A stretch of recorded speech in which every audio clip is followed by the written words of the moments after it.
Good day, fellow travelers, and welcome to Lindwurm. Today we are going to be taking a look at the dice of Warcrow. I am Grotnip, and this is the logbook of a simple Lindwurm traveler. Let's start by acknowledging the fact that using custom dice in a game is something that's going to be noticed by people getting into the game. That's going to be a factor when it comes to playing the game. It can be a turn on or it can be a turn off. And the fact that Warcrow uses custom dice is something that people getting to the game will find out soon, and I'd wager a guess that it's one of the things that people take note of quite early on their journey into Warcrow.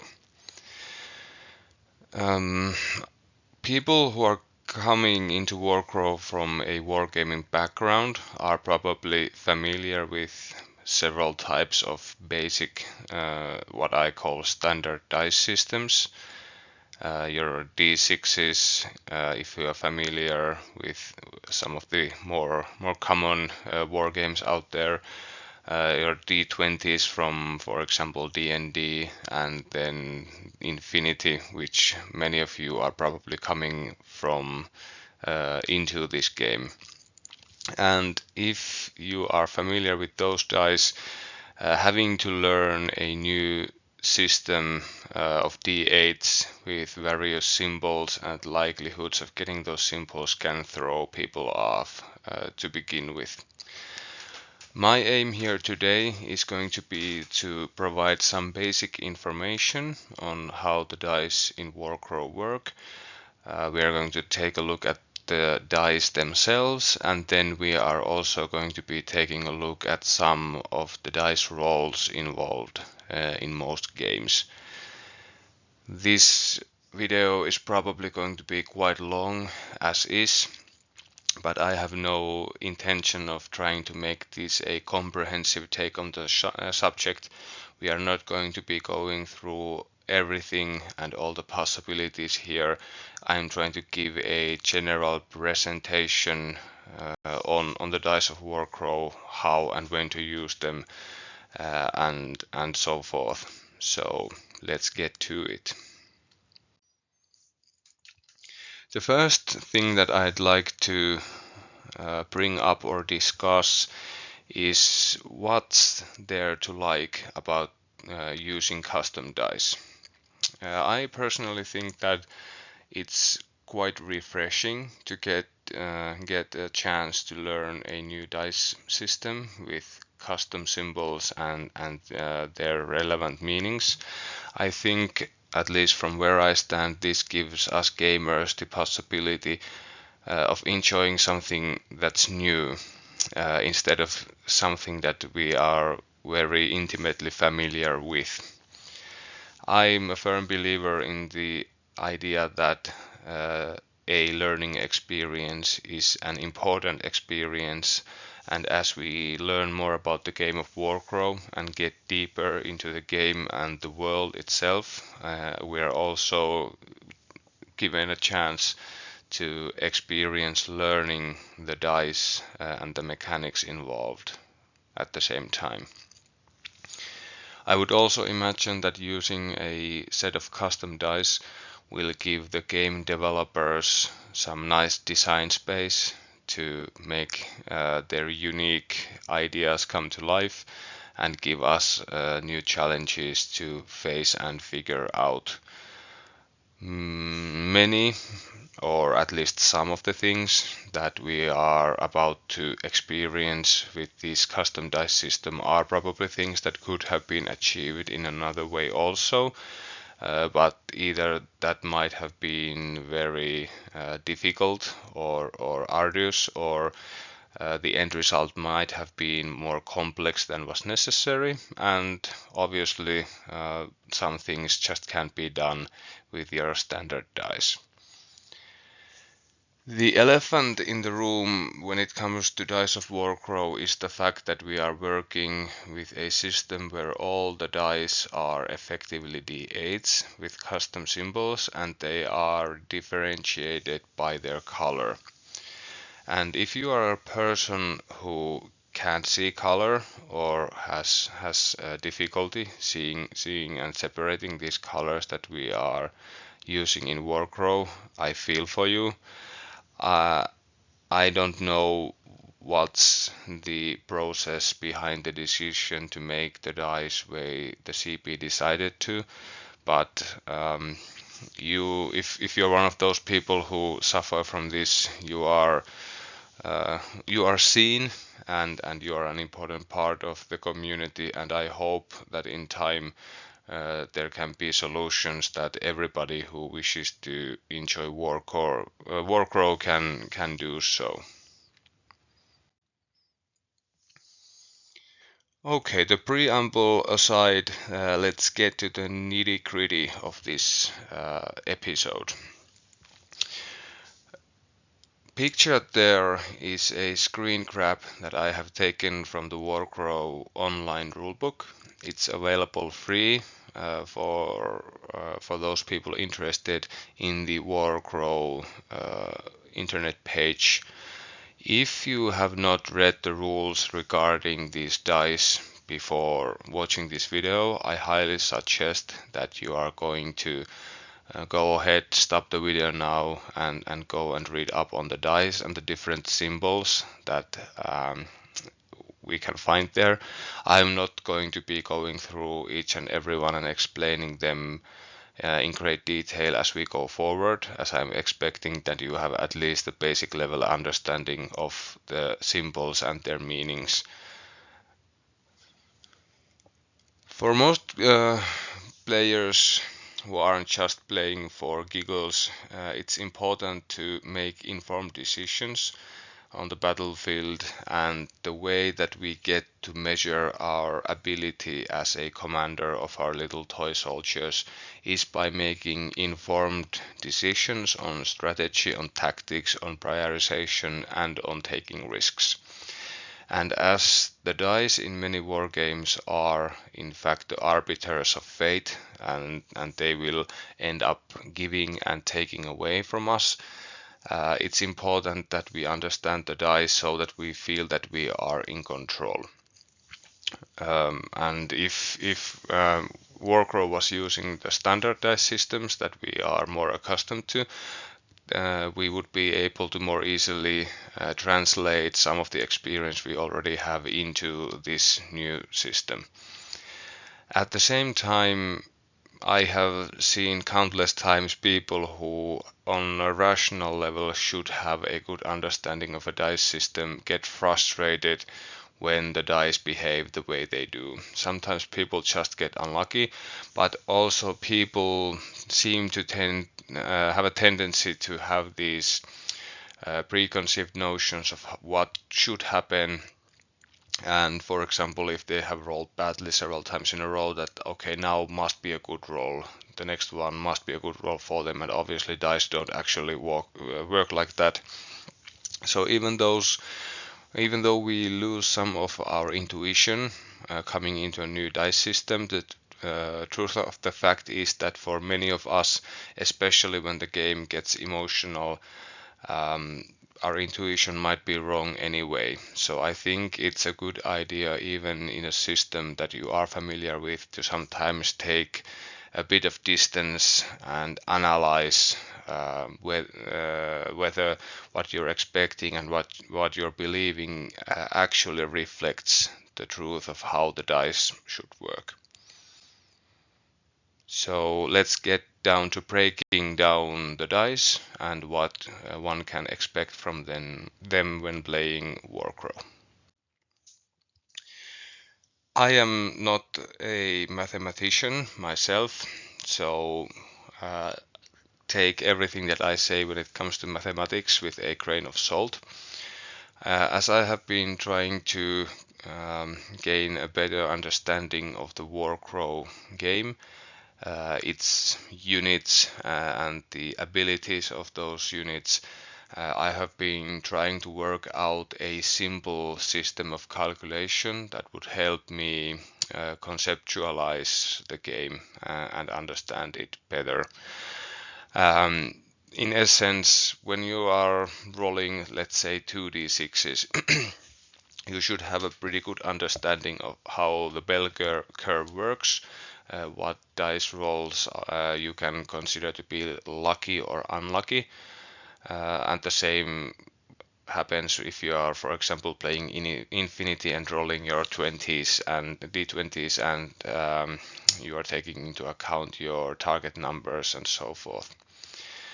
When it comes to Warcrow, I have tried now to calculate some of the expected average results for my unit analysis.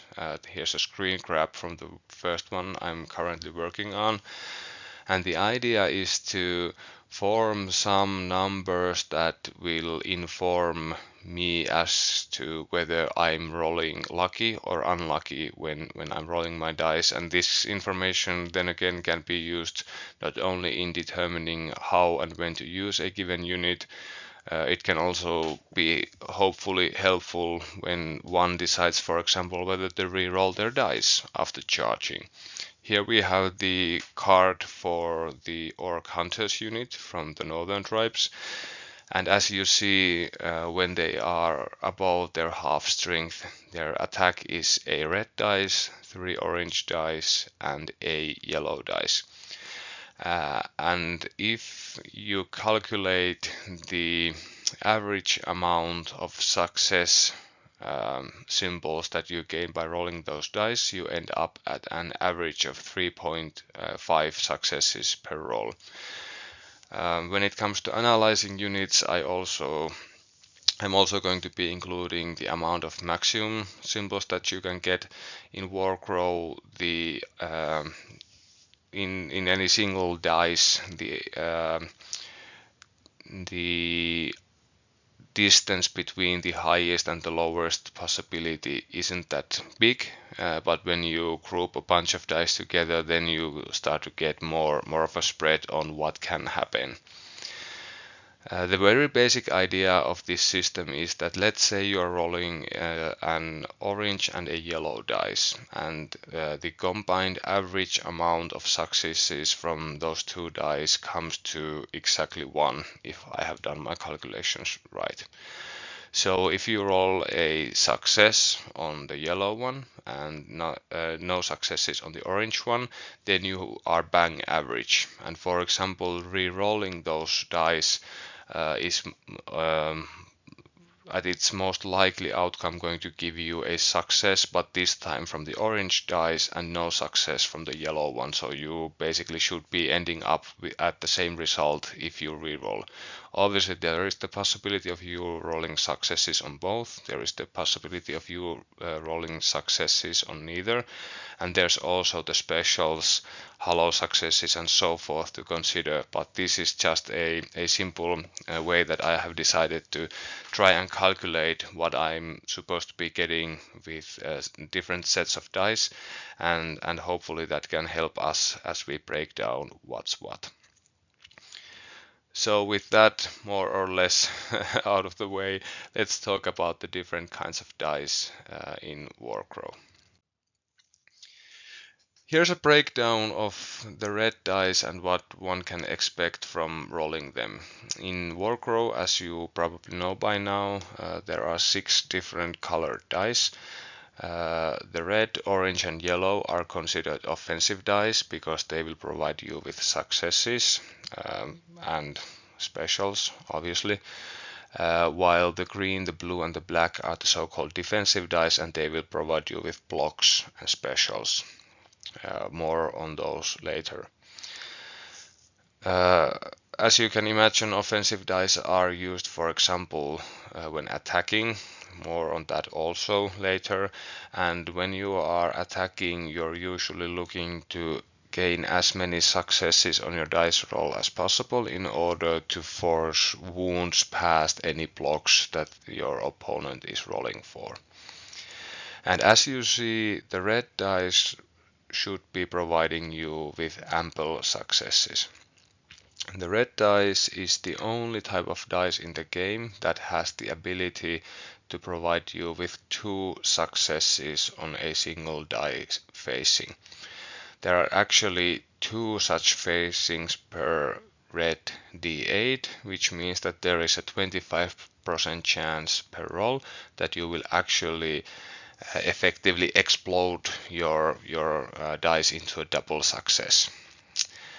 There are also 4 single successes for 50% chance and a single die facing with a success and a special. So 7 out of the 8 facings on the red die will be giving a person rolling it at least 1 success. The last facing includes a hollow success and a special.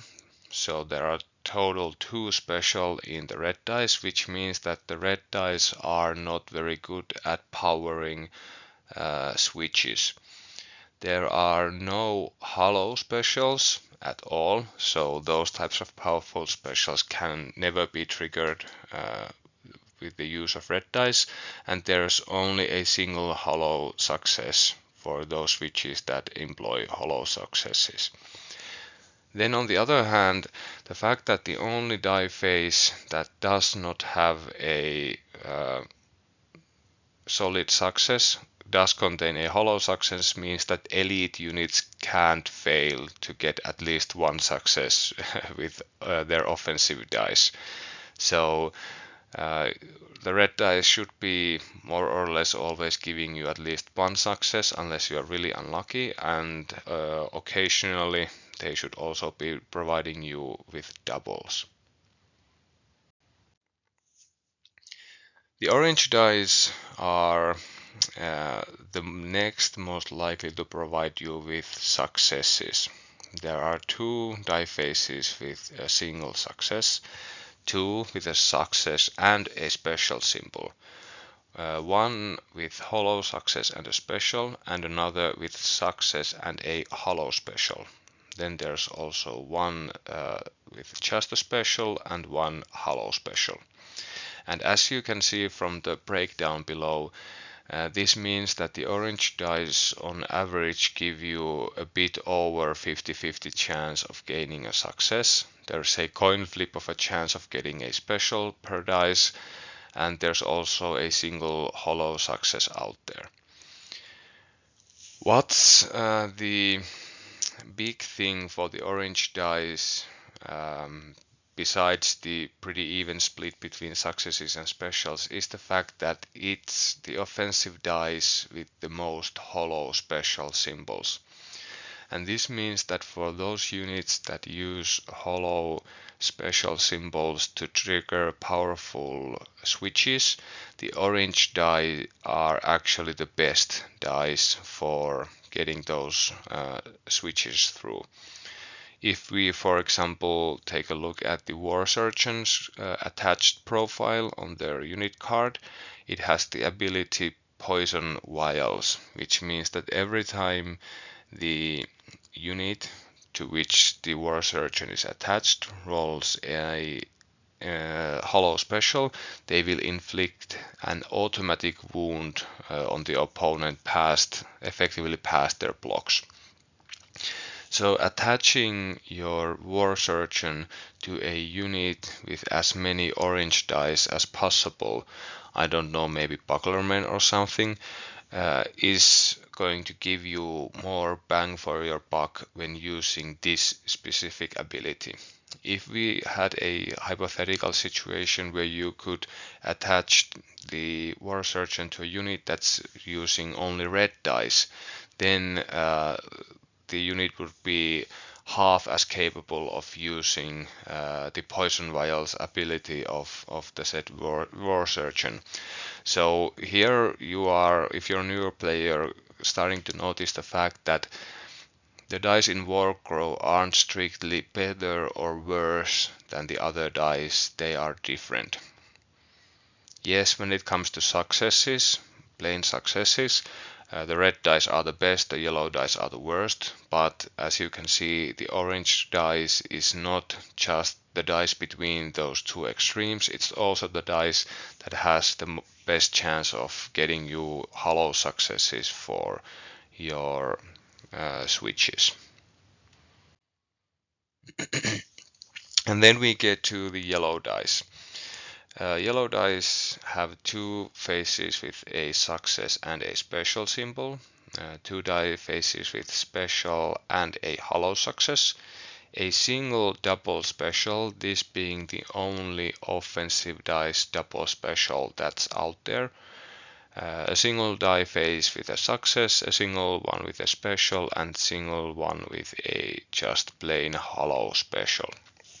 As you can see from the breakdown, the yellow dice are quite unlikely to provide you with successes, but they do provide the player rolling them, with a really large amount of specials, close to 90% chance of a special, or not effectively 90% chance, because in that calculations there's also the double special, but still high likelihood of getting specials, and even a double special is a possibility. There's also 0.25 hollow successes per roll out there, which actually means that elite units get more value out of being elite when using the yellow dice when compared to the orange die, which only has a single hollow success out there, as actually is the case with the red dice also. So if you have an elite unit, their yellow dice are almost as good as orange dice when it comes to scoring successes, and they are far better for getting specials. There is also a single hollow special out there, but like we talked on the previous slide, the orange dice are better at providing you with hollow specials than the yellow dice are. Then we move on to the defensive dice, and the first one is the quote-unquote most defensive, which is the green dice. The green dice is the defensive sibling of the offensive red dice, but as you see from the breakdown, the green dice is weaker. It has only a single double block symbol available, or a double block facing available. There are 5 single blocks, a special and a hollow block. So if you were to make the red dice one like peg worse in every respect, then you pretty much get the green dice. As you see from the breakdown below, where a red dice was on average providing the attacker with more than a success per roll, the green dice is actually providing less than a block per roll. And this is going to be probably an important facet and mechanic of Warcrow, that not only are attacking units, at least those that are usually used for straight up attacks, going to have more dice available to them than the defending unit. They also are going to be pushing some hits through, even if we compare the offensive and defensive counterparts of the dice to one another. On the green dice you will also find 2 die faces with a special and a hollow block that can be used by elite units as block, and maybe in the future by some units for some switches. Again, the blue die are more or less the orange die, but for defensive purposes there are 2 die faces with blocks, 2 with specials, 1 with block and a special, another one with a block and a hollow special. Then there's a special and a hollow block, and a single hollow special. So as you see, here on this breakdown again, there's a coin flip of a chance of getting a block and coin flip of a chance of getting a special effectively. Which means that again the blue dice are a bit less likely to score a block than the orange die is likely to score a success. The amount of specials is the same, and also there are those two hollow specials out there for those powerful, potentially powerful defensive switches if your unit has access to one. Elite units will be able to convert that single hollow block into a successful block also. The black dice are the quote-unquote weakest when it comes to defense. They also play an important part when it comes to magic in Warcrow, but we'll revisit that subject later in this presentation. When it comes to defense, the black die have two faces with a special and a hollow block, two ones with just a special, a single double special like with the yellow dice when it came to offensive ones, a single facing with a block and a special, single one with just a block, and single one with just a hollow special. This means that the black die will provide only a quarter of a block per roll, so you are unlikely to get a lot of blocks using black dice.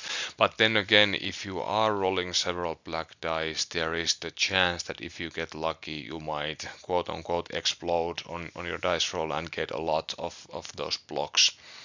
If you take, for example, a unit of orc hunters with their single green and two black, on average they aren't going to get that many blocks, but every once in a blue moon they will get all four, and then their opponent is going to be left very sad. The black dice do provide a lot of specials. There's even the double special out there, so again they are good for switches. And the hollow blocks mean that if you have an elite unit, then black dice are almost as good as blue dice when it comes to blocking attacks, since you are getting that coin flip of a chance of scoring a block. Okay, those were the most important properties of the different dice. Now let's try and put this newfound knowledge into good use. I'm going to go through a bunch of more common die roll situations in Warcrow, and then we can talk a bit about what are some of the things you're looking to do and some of the things you need to keep in mind. So without further delay, let's get rolling. The first roll that players usually have to make when playing a game of Warcraft is going to be rolling for the initiative. This is going to govern which side has the ability to decide who moves first, who activates first on the first turn, and this can, I imagine, in the future be an important step in various strategies that different factions and different players are going to be using. The decision on who has the initiative also affects placing terrain and choosing deployment zones, so that's an important aspect of the pre-game of Warcrow. Basically, both players are going to be rolling an orange and a yellow dice for the initiative roll, and if and when one player or the other has more command tokens in their company, in their army list than the other, then they will also get an additional orange dice. This will usually in effect mean that the initiative roll is going to be 2 orange and a yellow against an orange and a yellow, and I threw the idea out here that maybe it's worth investing in a lot of command tokens in order to secure the advantage in the initiative role before the game. But then again, many of the command token abilities seem quite powerful in and of themselves, so I'm thinking people are probably going to be looking to maximize their command tokens anyway, um, not just for the initiative role. Whoever gets more successes gets to choose who has the initiative on the first turn. Um, if there's a tie, you need to be re-rolling. And remember that even if your leader, that is your high command or another character, has the elite ability, they aren't actually rolling the dice, it's just a player, so no use of the keyword elite is applicable here. Coming from some other games, it might feel counterintuitive that this role isn't being made by the respective leaders of the forces, but that's the way it goes, so don't get tripped on that. Next on the agenda is attacking. When you attack with your unit, use the attack dice described in the unit card. At the moment, the units that we have only have a single type of melee and or ranged attack, which means that there is no different attack types to choose from or different attack options to choose from. The situation will dictate what each unit will use. But maybe in the future there is a possibility of choosing between different types of attack, for example melee attacks for some specialized units. So be careful to look at the right value from your unit card. Also, if your unit has suffered half or more casualties, then its performance will be impaired. So you need to be substituting your attack roll for a usually weaker one found on the unit card. If you have an attached character to the unit, they may be adding additional symbols or even dice to your attack roll. If you can and choose to push your unit, which means taking a stress token in exchange for improved performance, that may also affect your attack. There might be some conditions that are affecting you. If the attacking unit is fighting against several units in melee at the same time, they will have to sacrifice a dice or an automatic symbol, so also remember to do that. Sometimes the attacker will also be rolling defensive dice, green, blue, and or black, and these dice will give you special symbols, just like the offensive ones, that can be then used to power switches, and they can also be used to block counter attacks by the opposing unit. Many Northern Tribes units, for example, seem to have switches and defensive push abilities that will allow them to hit back when being attacked. And if you are engaging such a unit with your own unit, which has some defensive dice built into its attacks, it may be able to shrug off some of those counter attacks that are coming your way.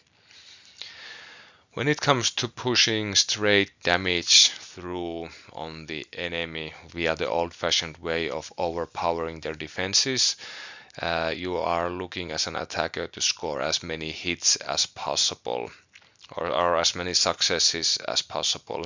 And if and when this is the case, you will be looking first to have as many red dice as possible. Orange are the next best and the yellow are the weakest.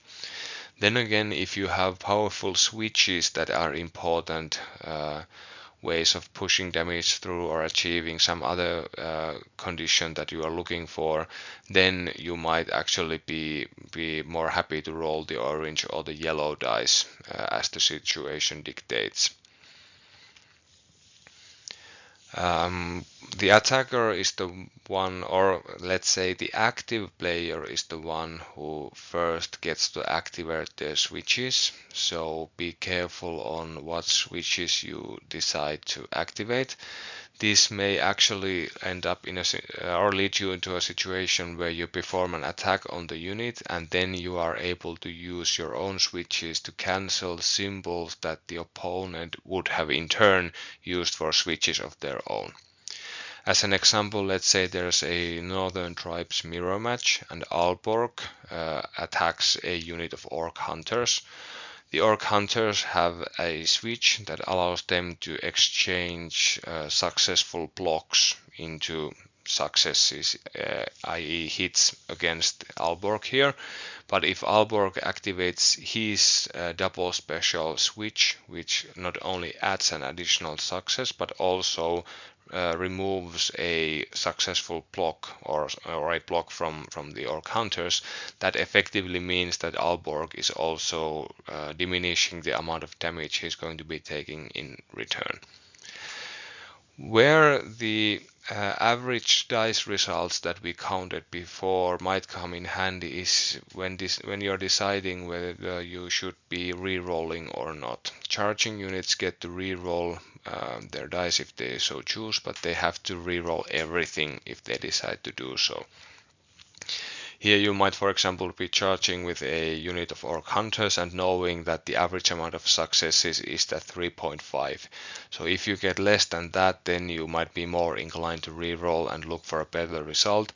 But obviously you need to be taking into account the combat situation, the opposing unit, what's the risk of rolling worse than what you have done so far.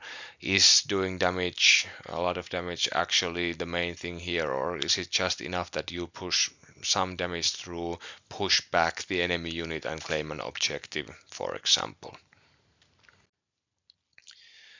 Defending is pretty much the same process but in reverse. Again, take a look at the unit's card for its defensive metrics. Use the dice and or automatic symbols that are there. And again, if there is a attached character, don't forget to see if they enhance the unit's defensive performance in one way or another. Again, if your defending unit is engaged with several enemy units at the same time, it has to sacrifice a dice or an automatic symbol for each enemy unit it's engaged with beyond the first one. Just like I talked about previously, sometimes the defending unit has access to quote-unquote offensive dice, in which case it's not only defending itself, but it might also be dealing damage to the enemy unit in order to take wounds off them and even potentially win the combat against an attacking foe. Even when your main goal is to block as much damage as possible, then the green dice are your best friends, followed by the blue, and the black are the worst. But then again, if you have powerful switches that you would like to trigger, then you might be leaning more heavily on the die result of your black or your blue dice. The non-active player, which usually is the defending player, gets to activate their switches later, so at least you get to see what the other player has chosen to do most of the time, even though, as discussed, there is the possibility that they have now stripped you of some of the symbols that you were hoping to use yourself. Remember that if the opponent is performing a ranged attack, e.a. shooting or casting a certain type of spell at your unit, you won't be able to trigger any switches on your defense roll, but if you meet the requirements of being in cover, then you will be able to add a dice or some dice to your defense roll. You will find the prerequisites of gaining cover in various situations from the rulebook, and from the terrain index or the chart you will see what's the defensive performance improvement given by the various terrain pieces of Warcrow. The next quite common role is a willpower role, and this is a pretty simple affair. You check out the willpower statistic on your unit card and then you roll those dice looking for at least a single success to pass.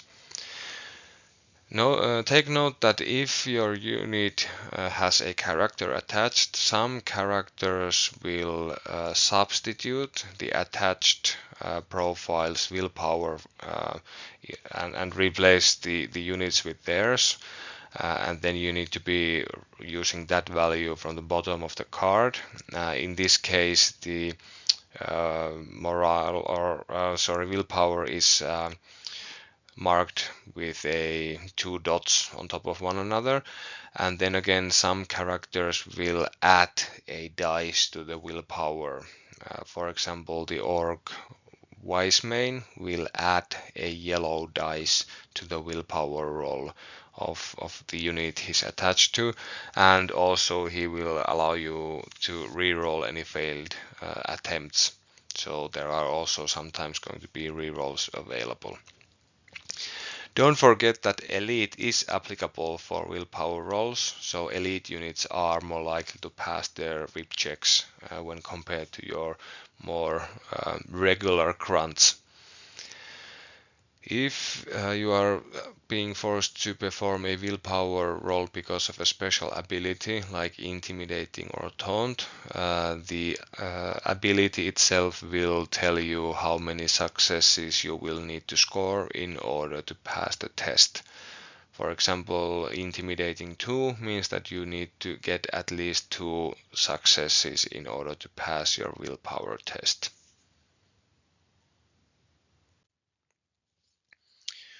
Okay, and then towards the end of this presentation, let's talk about magic.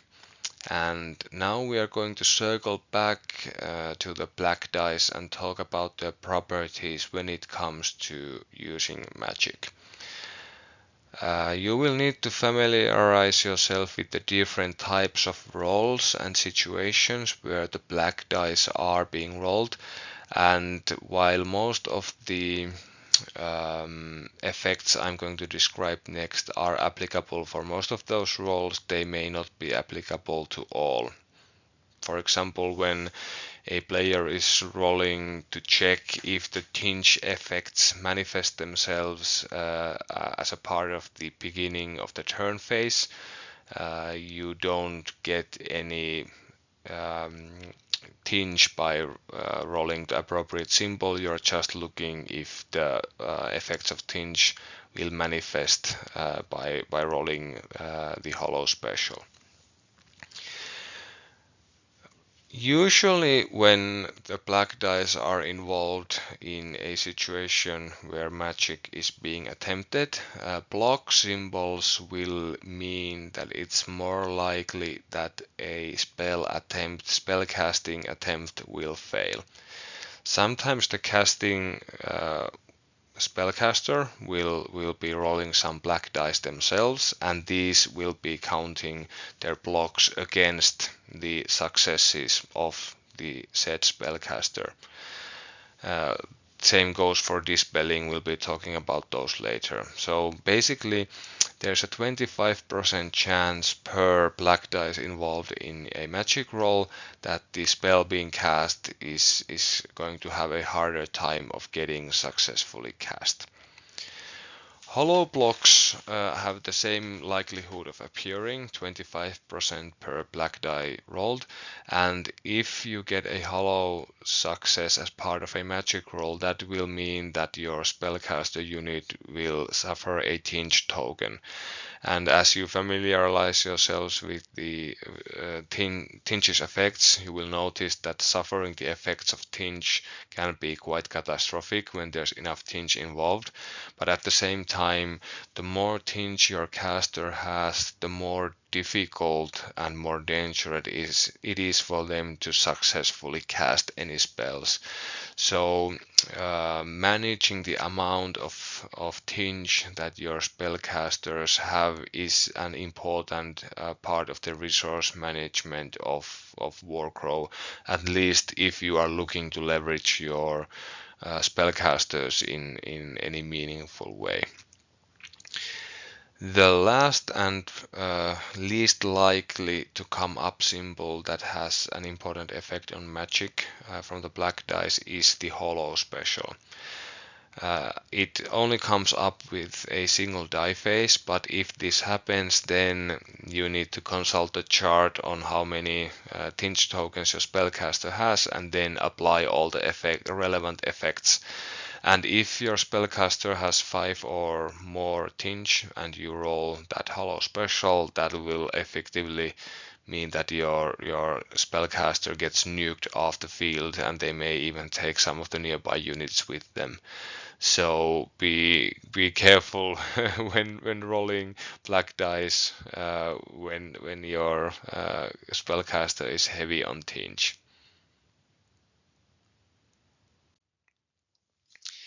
Okay, let's go through the most important spellcasting roles then, as alluded to in the previous slide.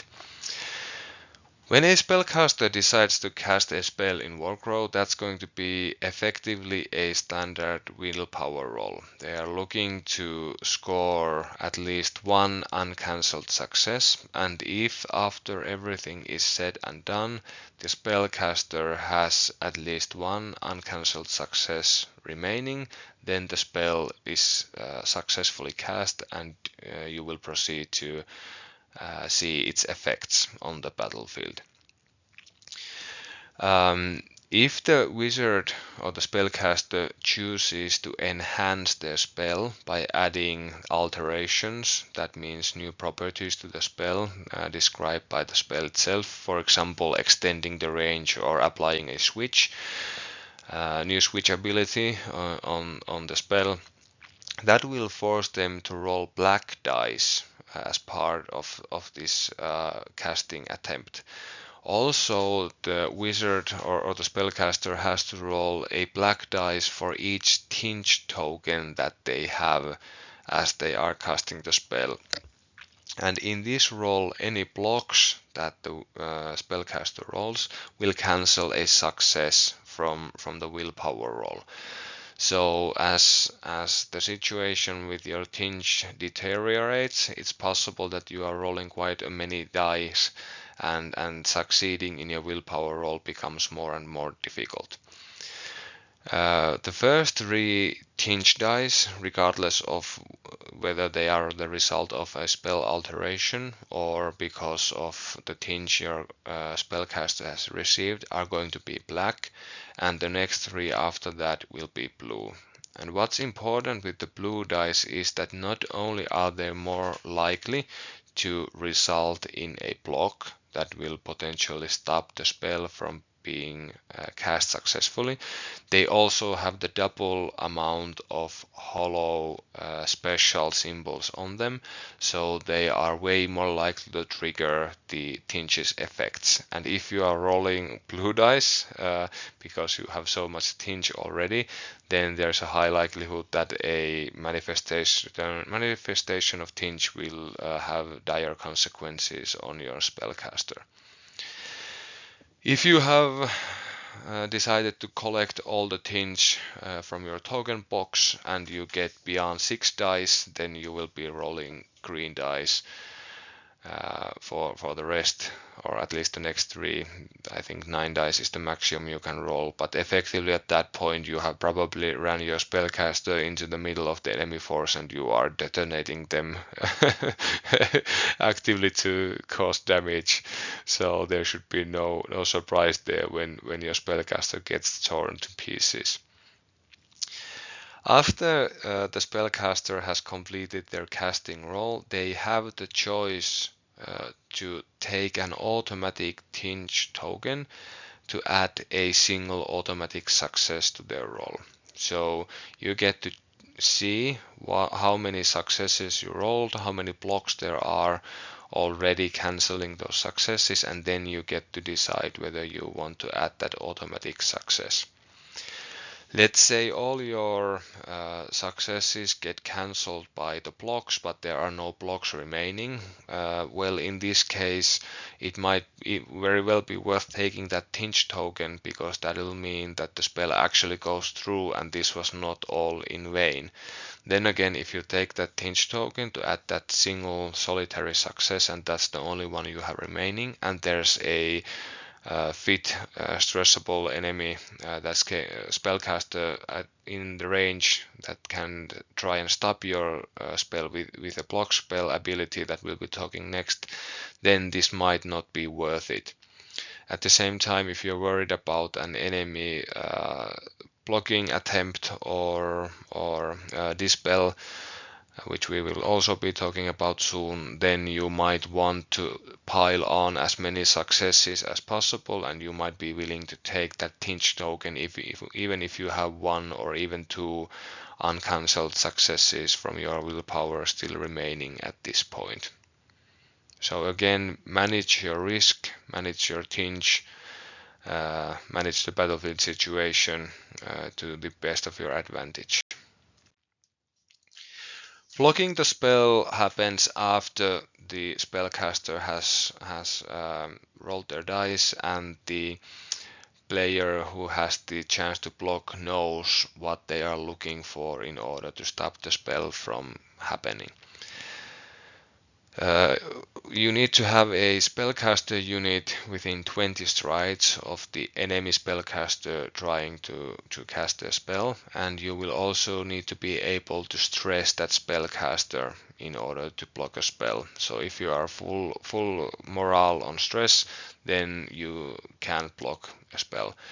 If you choose to block a spell and you can stress your spellcaster unit and the range is good, then you get to choose between 1 and 3 black dice to use. And remember that for every black dice that you choose to use, there's a 25% chance that you'll be cancelling a single success from the opposing willpower roll. There's a 25% chance that you yourself are going to receive a tinge token, and there's a 12.5% chance that you will suffer the effects of the tinge you have accumulated so far. If the enemy has plenty of successes still remaining, then blocking might not make a whole lot of sense unless you're desperate. But then again, if there is a single success remaining, rolling those 3 dice gives you a decent chance of stopping that spell from happening. But again, you need to be weighing how important your own spellcaster is, and can you afford to suffer any ill effects in the form of tinge or tinge manifestation if and when you choose to block a spell.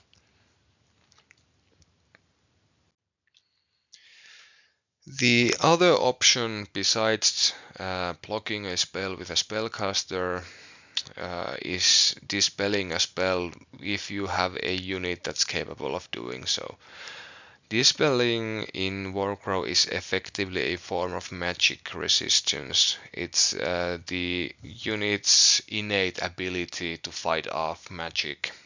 For example, in the case of Ahalvarat Icebear, pictured above, he has a dispel attribute which allows him to try and block a spell with a green dice and a blue dice when one is targeted at him. Dispelling a spell is a form of blocking a spell, and you can only block a spell with a single model, which means that if your unit with the keyword dispel is the target of a spell, you need to choose whether you want to try and dispel with that unit's innate magic resistance, or if you want to jump in with a spellcaster who's in range and who you can stress in order to try and block the spell that way. From the examples of dispel that we have seen, you probably want to be using that dispel because you are getting other dice than just black, and the unit doing the dispelling cannot receive any tinge even if they roll hollow successes. Then again, if you have an elite unit that's dispelling, then those hollow successes will also count as blocks.